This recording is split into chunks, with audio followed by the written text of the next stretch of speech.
guys, it's Yam and welcome back to my channel. In today's video, we will talk about budgeting. If you're interested about this video, please don't forget to subscribe and turn on the notification bell beside it so you will be notified whenever I upload a video just like this one.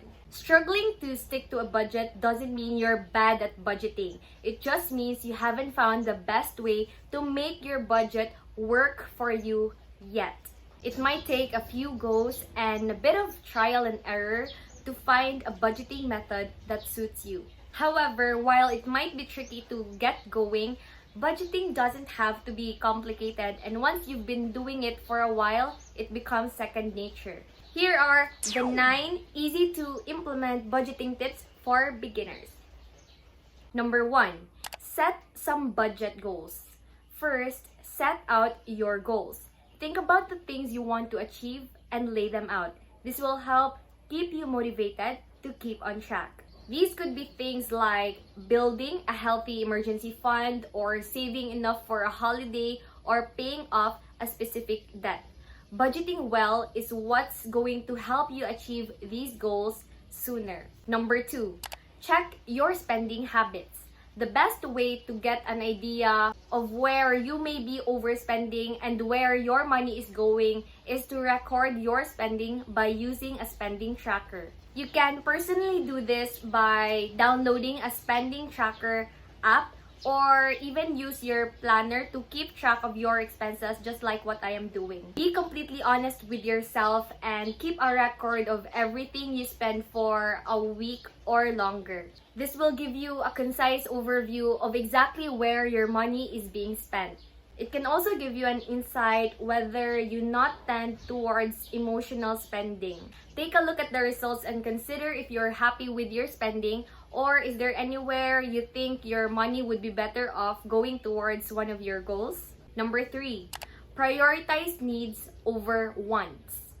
When you're working out your budget, separate your needs from your wants. Your monthly water bill is a need. Your cable subscription is a want.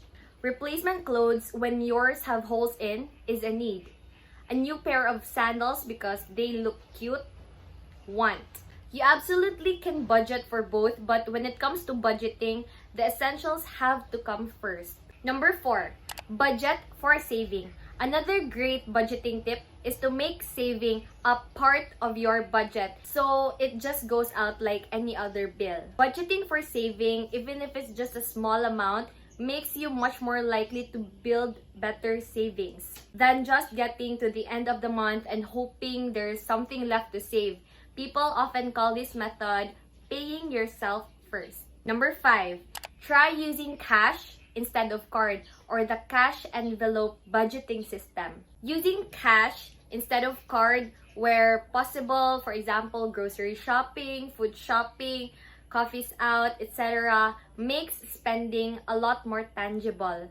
Physically handing over your money helps you really think about your spending in a different way to simply waving your card in front of a machine. The cash envelope system advocated by Eva Grace can be a great way to help stop overspending. Setting aside bills that come out of your bank electronically and automatically, think of other items in your budget that could be paid for in cash. These could include food shopping, clothes shopping, eating out, cosmetics, or even nights out. This list won't be necessarily the same for everyone, but take a look at your own budget and see which areas might work. Then once you've established the amount you've budgeted for each category, each month, take that amount, place it in an envelope, and label it, because label is important.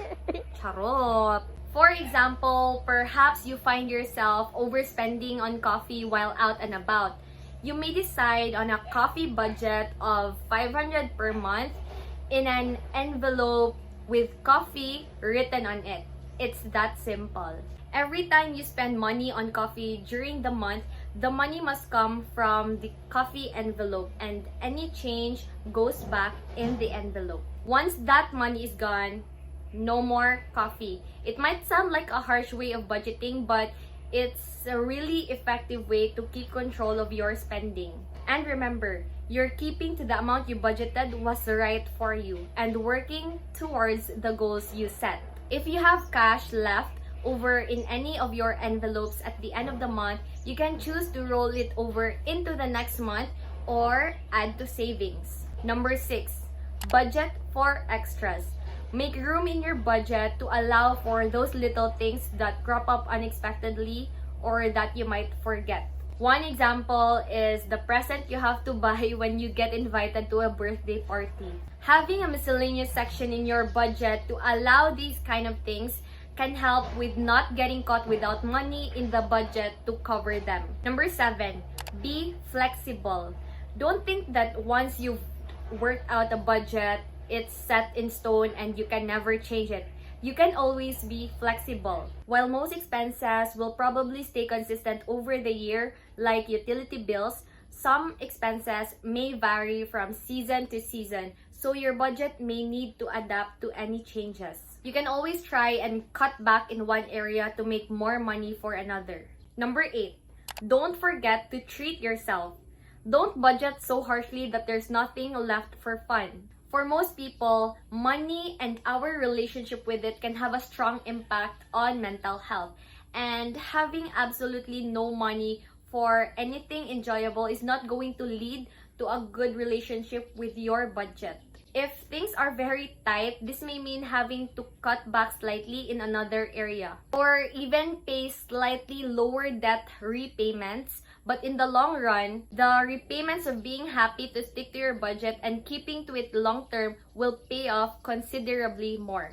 An unhappy budgeter with no room in the budget for fun is more likely to routinely overspend and end up feeling guilty. If things are really tight, you might consider finding a way to make some extra money to add to your budget. Number 9, be content. Finally, be content with your own budget and make it right for you. It's so easy to compare yourself to other people and see how much they seem to have spent on certain things that you don't, or think that you need to be doing the same kind of things. Try not to do that. Your budget has to work for you and your financial situation. What works for someone else won't necessarily work for you, and vice versa. It takes time to get used to living on a budget, and you may need to adjust things as you go along until you find what works. Go easy on yourself. Find things that work to keep you motivated, like little treats or rewards, and keeping your bigger goals in mind. You've got this. That's all for today's video, guys. I hope you learned something from me this week. And if you did, please don't forget to click the like button. Comment down below anything that you'd like to add on how to budget your money. Share this to your friends. And please don't forget to subscribe and turn on the notification bell beside it for more personal finance videos. This has been Yamyam saying goodbye and see you on my next video. Bye!